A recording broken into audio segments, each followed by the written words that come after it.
Friends hi friends, welcome to my YouTube channel study with Maroof sir. दोस्तों, यदि आप दरोगा का तैयारी कर रहे हैं इस बार 2023 में जो एग्ज़ाम होने वाली है उसके लिए जो है आज हम लोग सेट 3 यानी तीसरा सेट का डिस्कस करने वाले हैं। यदि आप चैनल पर नए हैं तो चैनल को सब्सक्राइब कर लें।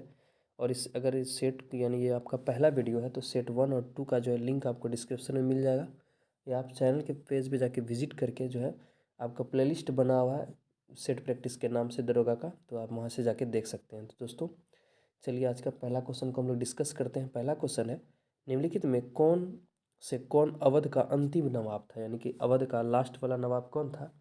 इसका आंसर है आपका option B, Wajid Ali Shah. Option B इसका करेक्ट आंसर हो जाएगा, याद रखिएगा ऑप्शन बी। नेक्स्ट क्वेश्चन की ओर बढ़ते हैं फ्रेंड। नेक्स्ट क्वेश्चन है, पूर्ण स्वाधीनता का प्रस्ताव कांग्रेस के किस अधिवेशन में पारित किया गया, यानी कि पूर्ण स्वराज का मांग कौन से अधिवेशन में हुआ था।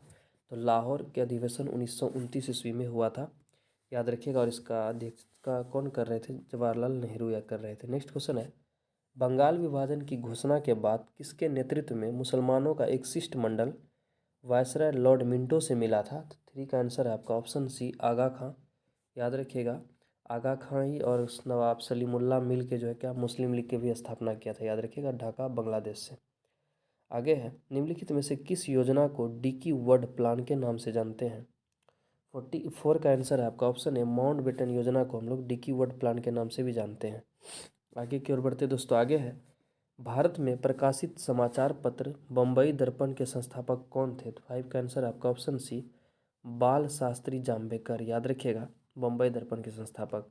प्रथम 3 आश्रम का उल्लेख किस उपनिषद में है। 6 का आंसर है आपका ऑप्शन है, छांदो छांदोग्य उपनिषद में जो है क्या आपका प्रथम 3 आश्रम का उल्लेख है। दोस्तों अभी हम लोग जो है टोटल 50 इंपॉर्टेंट क्वेश्चन का डिस्कशन करने वाले हैं। अगर वीडियो पे आप नए हैं तो एक बार ज़रूर चैनल को सब्सक्राइब कर लें। अगर क्वेश्चन अच्छा लग रहा है, वीडियो ठीक लग रहा है आपको, तो वीडियो को लाइक ज़रूर करें।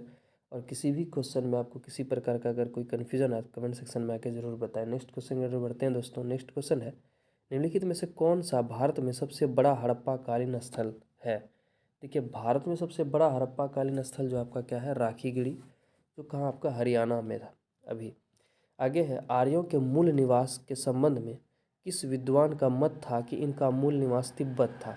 देखिए आर्यों के बारे में बहुत सारे विद्वान जो है अलग अलग तरह का अपना मत दिए हैं, लेकिन इनमें से किसने कहा था कि इसका जो है ये मूल निवासी तिब्बत का था।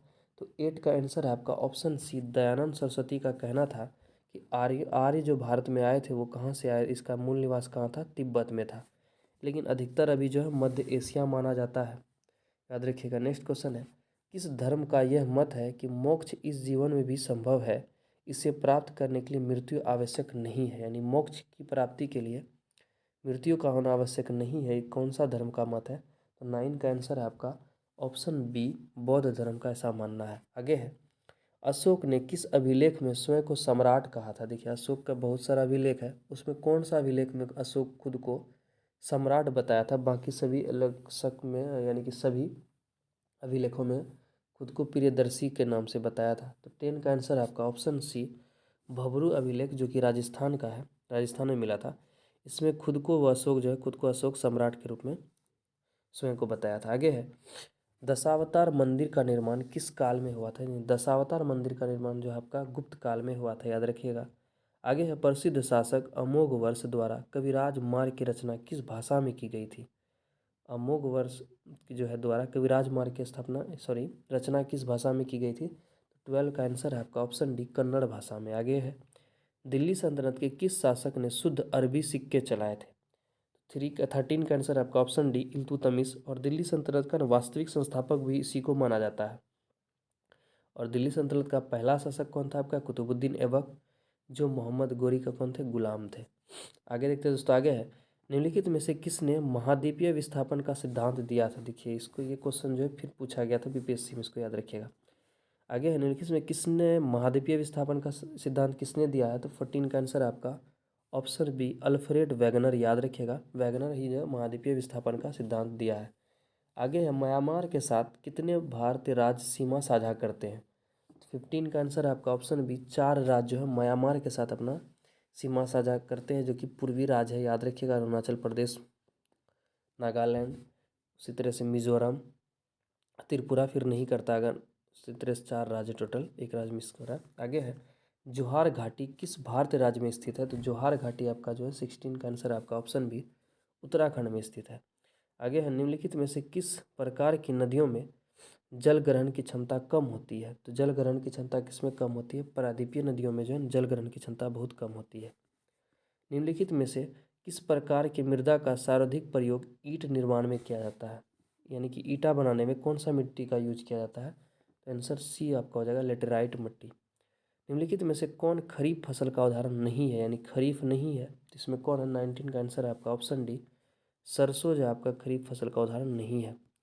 आगे देखते दोस्तों, आगे है कोल इंडिया लिमिटेड की स्थापना किस वर्ष की गई थी? तो 20 का आंसर आपका ऑप्शन सी 1975 ईस्वी में। केंद्र राज्य संबंधों पर गठित एम पुंछी आयोग का गठन किस वर्ष किया गया था? 21 का आंसर आपका ऑप्शन सी 2007 में, याद रखिएगा। नेक्स्ट क्वेश्चन की ओर बढ़ते हैं फ्रेंड। नेक्स्ट क्वेश्चन है भारतीय संविधान के किस अनुच्छेद के तहत राष्ट्रपति राज्यपाल की नियुक्ति करता है? देखिए राष्ट्रपति के द्वारा ही राज्यपाल का नियुक्ति होता है, लेकिन कौन से अनुच्छेद के तहत होता है? इसका आंसर है आपका ऑप्शन बी अनुच्छेद 155 के तहत राष्ट्रपति का नियुक्ति किया जाता है, सॉरी राज्यपाल का नियुक्ति किया जाता है। और हर राज्य में एक राज्यपाल होता है और राज्यपाल जो है उस राज्य का मूल निवासी नहीं होता। नेक्स्ट क्वेश्चन है दोनों सदनों की संयुक्त बैठक की अध्यक्षता निम्नलिखित में कौन करता है? जब दोनों सदन को यानी लोकसभा और राज्यसभा का संयुक्त अध्यक्षता कौन करता है? तो लोकसभा के अध्यक्ष करते हैं। इसका आंसर हो जाएगा 23 का ऑप्शन बी। नेक्स्ट क्वेश्चन के बढ़ते हैं फ्रेंड। नेक्स्ट क्वेश्चन है संसद के 17 यानी जब सत्र शुरू होने के बाद राष्ट्रपति द्वारा जारी अध्यादेश कितने समय के भीतर दोनों सदनों द्वारा अनिवार्य रूप से पारित किया जाना चाहिए? इसका आंसर है आपका ऑप्शन बी 6 सप्ताह के अंतर्गत, याद रखिएगा क्वेश्चन। आगे है भारतीय संविधान में संसदीय विशेषाधिकार किस देश के संविधान में लिया गया है?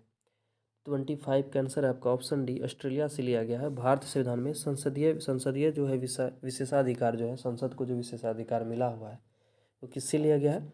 ऑस्ट्रेलिया के संविधान से लिया गया। आगे है ऑस्ट्रेलिया के संविधान से और कुछ इंपॉर्टेंट चीज़ लिया गया है जो आपको कमेंट सेक्शन में आके बताना है। आगे है किस अधिनियम के अंतर्गत प्रांतीय विषयों को 2 उपवर्गों आरक्षित तथा हस्तांतरित में विभाजित किया गया है? 26 का आंसर है आपका ऑप्शन डी भारतीय परिषद अधिनियम 1919 के तहत।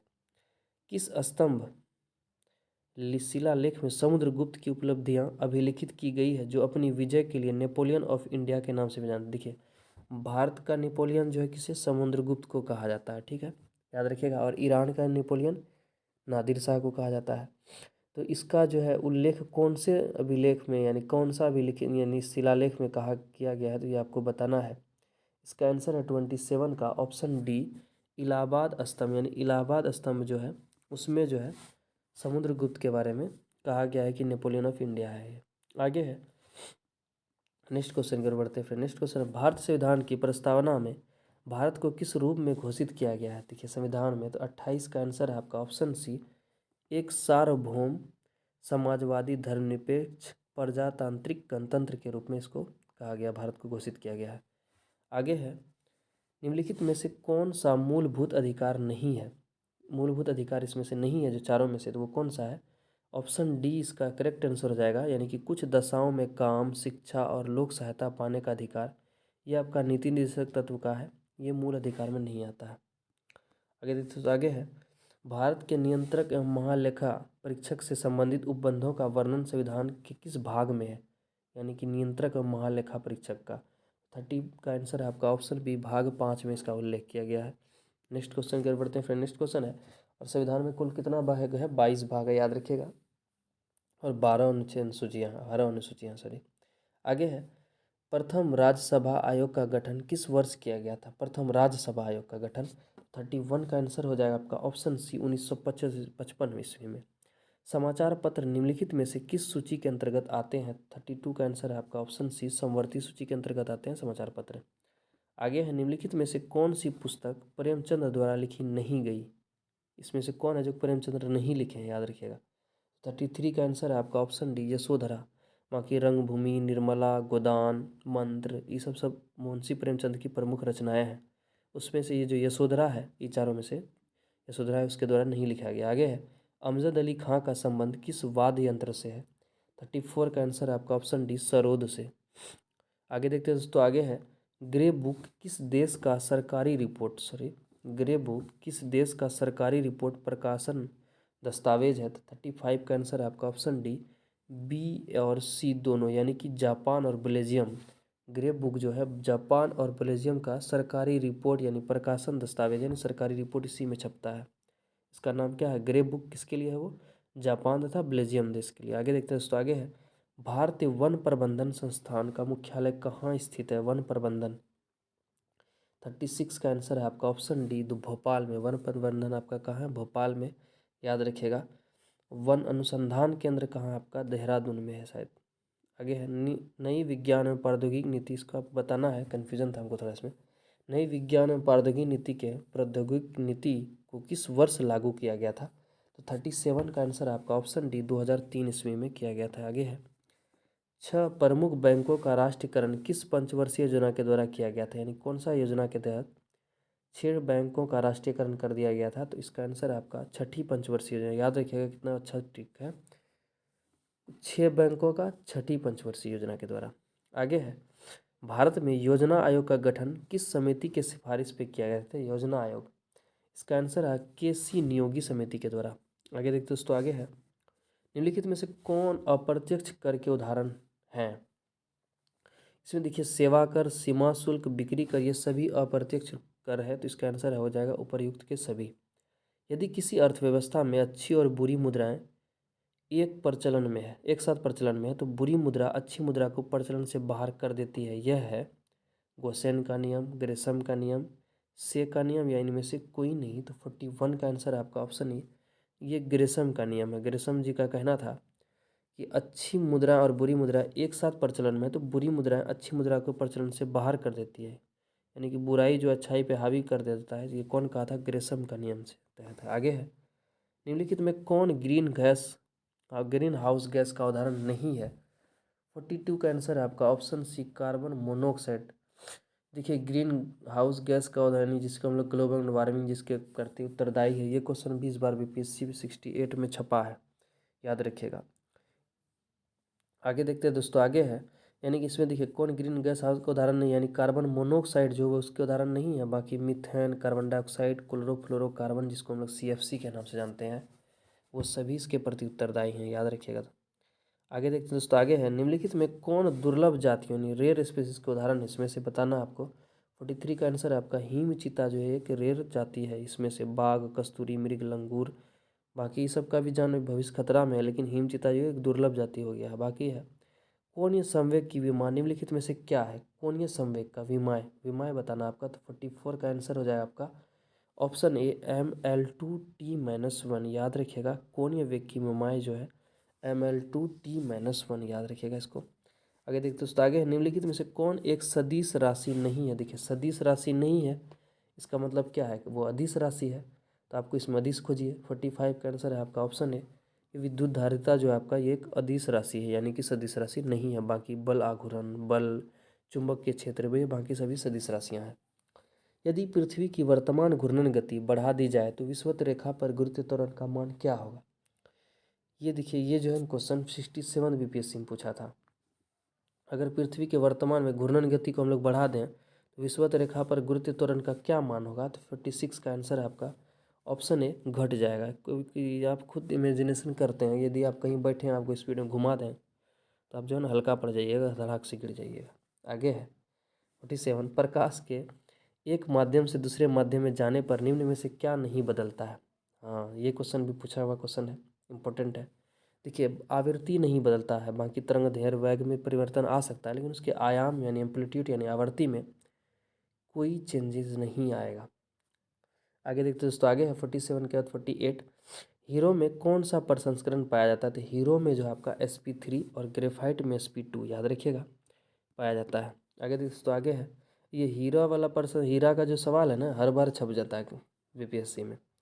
चिली सॉल्टपीटर का रासायनिक रूप है। चिली सॉल्टपीटर का जो आपका क्या हो जाएगा, सोडियम NO यानी कि NaNO3 को हम लोग चिली सॉल्टपीटर भी कहते हैं, सोडियम नाइट्रेट। अमरबेल निम्नलिखित में से किसका उदाहरण है। तो अमरबेल जो है आपका परजीवी का उदाहरण है। दोस्तों हम लोग अभी फिर से जो है 50 इंपॉर्टेंट क्वेश्चन का डिस्कशन कर चुके हैं। अगर ये वीडियो आपको अच्छा लगा तो आप ज़रूर एक बार इसे लाइक करें और सब्सक्राइब करें। और किसी प्रकार का कोई भी मन में अगर कोई क्वेश्चन को लेके या कोई कुछ सुझाव देना है तो आप कमेंट सेक्शन में आके ज़रूर बताएं दोस्तों। और आपका इसका अगर पीपीटी यानी पीडीएफ चाहिए तो आप जो है टेलीग्राम के चैनल पर जाके ले सकते हैं। टेलीग्राम के चैनल का लिंक आपको डिस्क्रिप्शन में दिया हुआ है, या नहीं तो स्टडी विथ मारूफ सर करके आप सर्च कीजिए, वहाँ आपको ज़रूर मिलेगा। तो चलिए दोस्तों, मिलते हैं नेक्स्ट क्वेश्चन में, तब तक के लिए धन्यवाद।